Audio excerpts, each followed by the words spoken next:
Hi everyone, welcome to Buckle Up Podcast. I'm Natalia Earle and I'm a certified business and life coach that loves talking to people. I'm fascinated by humans and how our brain works. What is it that makes a decision good or bad, and how does that decision ultimately shape our path and destiny? Everyone loves to talk about success, but what about the flip side? How about adversity? Failure is such a big and often necessary part of life, and it's simply unavoidable. So I invite you to join me on this inspiring, honest, unpolished interview show with breathtakingly real conversations that go deep on setbacks and hardships that are part of the puzzle that ultimately lead to growth, discovery of inner greatness, and what makes us resilient. Grab your helmet and buckle up, people. It's going to be a bumpy ride. But what a ride it will be.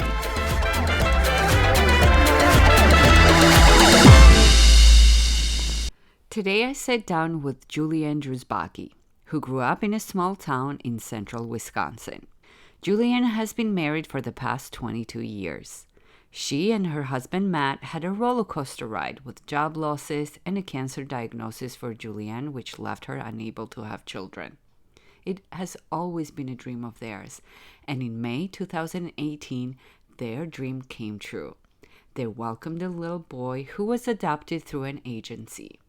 In 2020, they expanded their family by adding an 18-month-old little girl in April, and in August, her little brother, who was 7 months old. Adoption ended up being a long and very challenging process, but the end result far exceeded their expectations. So we filled out our paperwork, which paperwork takes, when you do a home study, you get a manual of paperwork, and it's like fingerprints and background checks, and all these are important. It's just tedious, takes a lot of time, takes a lot of thought, like why you want to do it, what's your relationship with your parents, how did you grow up, what's your relationship with your siblings back then, what's your relationship with your siblings now. That was very easy for my husband with no siblings. It's an extremely in-depth analysis and focus on how you grew up. What was your dad's relationship with his siblings? What's your mom's relationship? Again, my husband lucked out because my dad is one of 9 and my mom is one of 8, or 8 and 9. It's like 8 and 9, and I'm like, oh my word. My goodness. All these things to do.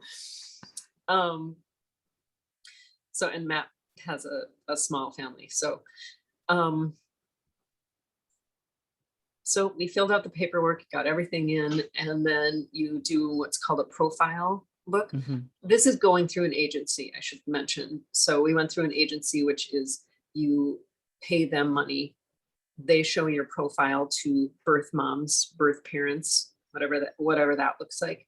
And then they choose you or interview you and see if it's a good fit. So we left. Next morning, I know they open at 8. I'm waiting. I have a massage client at 12:30. Waiting. I get ready. I'm waiting. I get to the office, and she knew about it.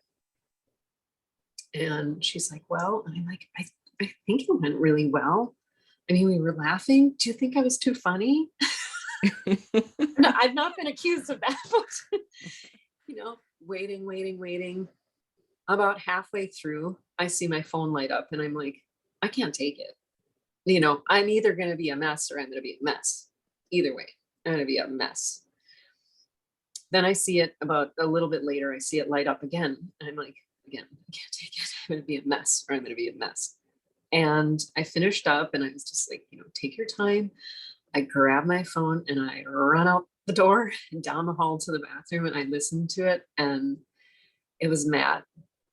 Mm-hmm. And he said, she chose us and we are going to be parents. Oh, it was,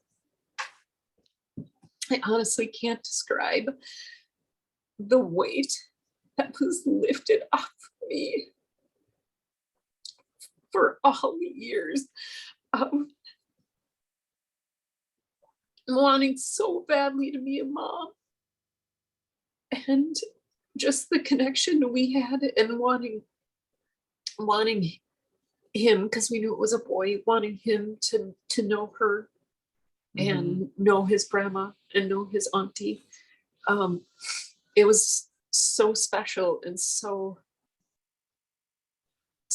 amazing. And so I walked back to my room and I looked at my friend and I'm bawling my eyes out. I'm really tan because I just got back from Florida. So I'm really tan. And she's like, well, I'm like, it's a yes. So we just sobbed, and then I had to go. I had to go in. Oh my goodness. So I mean, all the way up to the hospital, we were just like, what's happening? Yeah, what is happening? Like, they said it was going to be about a month. Here we are, a week later. We just got the first email 2 weeks prior to. So we get up there, everything is kind of stalled out. She's just hanging out in her room with her mom. And then we hung out the whole day and talked and got to know each other better. And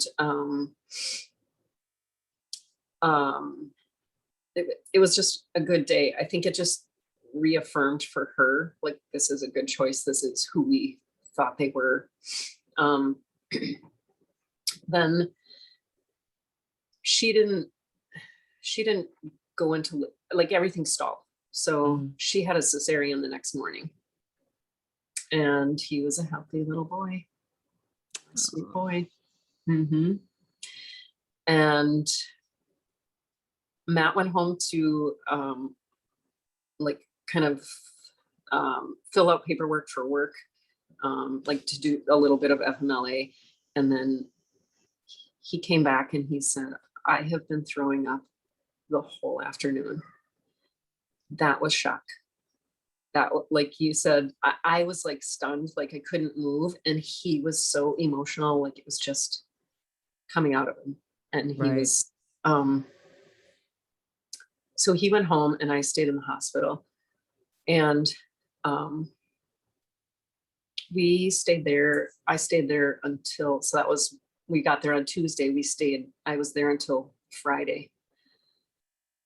And it was one of those things where, is she going to change her mind? She's not going to change her mind.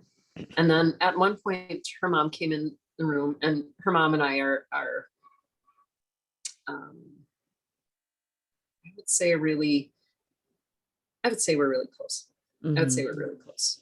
You can be very honest with her, and very, nothing is off the table. Let's just talk about it and move on, And she came in and said, how are you doing today? And I said, it was that night. And I said, I'm exhausted and I feel guilty. And she said, I was not expecting that. And I said, neither was I. I feel really guilty for taking someone else's child. And I didn't think I'd be there. I really didn't, because I wanted it so bad for so long. And I just didn't think that guilt was part of the game, Right.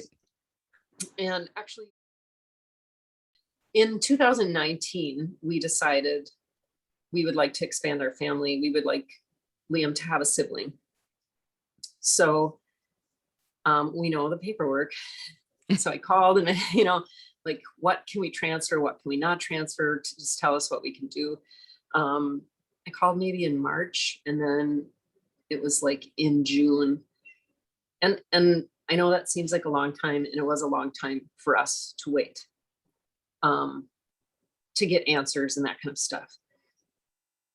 But when you're dealing with foster to adopt, you're dealing with the foster system, and I only know our state. I don't know any other state. They have to put out fires everywhere, And so if you're calling to, like, can I fill out paperwork? You're going to be the last call, like, and that's sad. but it's true. You're going to be the last call because they have so much other things on their plate. And that's how it should be, is they should be taking care of the kids first before someone, you know,